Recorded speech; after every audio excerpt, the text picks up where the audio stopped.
అడిగినటువంటి ఏ క్వశ్చన్ కి కూడా ఆన్సర్ చెప్పేటువంటి పరిస్థితి లేదు. ఈ రోజు నిరుద్యోగులకి సక్రమ మార్గంలో ఇవ్వాల్సినటువంటి ఉద్యోగాలను కూడా మరి బంధుప్రీతితో పార్టీ ప్రీతితో డబ్బు మీద మమకారంతో మరి నిజంగా కావాల్సినటువంటి వాళ్ళకి అన్యాయం చేసి ఈ రోజు వాళ్ళ పిఎస్సీ ఉద్యోగులు కూడా పుట్టినటువంటి ప్రభుత్వం ఈ ప్రభుత్వం.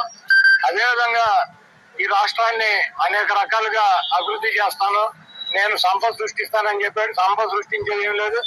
జగన్మోహన్ రెడ్డి గారు 3,50,000 కోట్ల రూపాయలు 5 సంవత్సరాలు అప్పు చేసి 3 లక్షల కోట్ల రూపాయలు ప్రజలకే సంక్షేమ కార్యక్రమాల ద్వారా అందిస్తే ఓకే గగ్గోలు పెట్టినటువంటి ప్రభుత్వం ఈ రోజు 3,50,000 కోట్ల రూపాయల పైన ఈ 2 సంవత్సరాల్లో అప్పులు చేసి అంతా కూడా ఆ కాంట్రాక్టు ఈ కాంట్రాక్టు ఈ వర్క్ ఆ వర్క్ అని చెప్పి ప్రజల సొమ్ముని లూటీ చేసి దోచుకునేటువంటి కార్యక్రమం మరి చంద్రబాబు చేస్తున్నాడు. సంపద నేను సృష్టిస్తానని చెప్పి ఇప్పుడు అధికారంలోకి వచ్చినాక చెబుతున్నాడు చంద్రబాబు నాయుడు గారు. సంపద నేనుగా సృష్టించడం, సంపద సృష్టిస్తాం అంటే పిల్లల్ని ఎక్కువ మందిని ఎవరికంటూ వాడు ఎక్కువ సంపద సృష్టించినట్టు. నేను మా అబ్బాయి సంపద సృష్టించేటువంటి పరిస్థితులు లేవు కాబట్టి మీరే మీ సంపదను మీరు సృష్టించుకోండి, మేమిద్దరం చేతగాని వాళ్ళు మాకేమి సంపద సృష్టించలేదు, మేము ఒక్కొక్కరిని సృష్టించాం, మీరు 4, 5, 10 మందిని మీరు సృష్టించుకోమని చెప్పి మనకి చంద్రబాబు నాయుడు కథలు చెబుతున్నటువంటి పరిస్థితి ఉంది.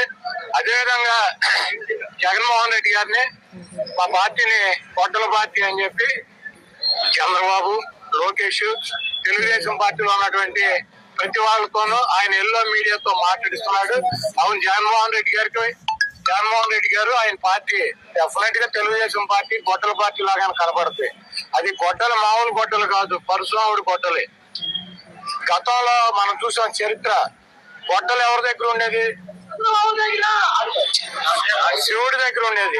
శివుడి చేతిలో ఇప్పుడు కూడా ఉంటది. ప్రతి మనం శివుడికి పూజ చేసే వాళ్ళకి తెలుస్తుంది. శివుడి చేతిలో ఒక చేతిలో గొడ్డలు ఉంటది, 2 దుర్గామాత చేతిలో గొడ్డలు ఉంటుంది, 3 విఘ్నేశ్వరుడి చేతిలో గొడ్డలు ఉంటుంది.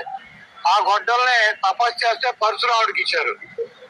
ఆ పరశురాముడు ఆ గొడ్డలతో ఆ రోజు ఉన్నటువంటి రాజుల్ని చంద్రబాబు లాగా మదం ఎక్కి ఒళ్ళు బలిసి ప్రజలను హింసించేటువంటి రాజుల్ని తెగనరికాడు. 21 సార్లు పోల్చుతుంది తిరిగి పరశురాముడు.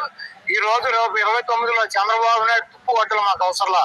ఈ రోజు చంద్రబాబు నాయుడు గొడ్డలతో సంబంధం లేకుండా ఈ రాష్ట్ర ప్రజలు 2029లో పరశురాముడి గొడ్డలు జగన్మోహన్ రెడ్డి గారు కనిపించబోతున్నారు.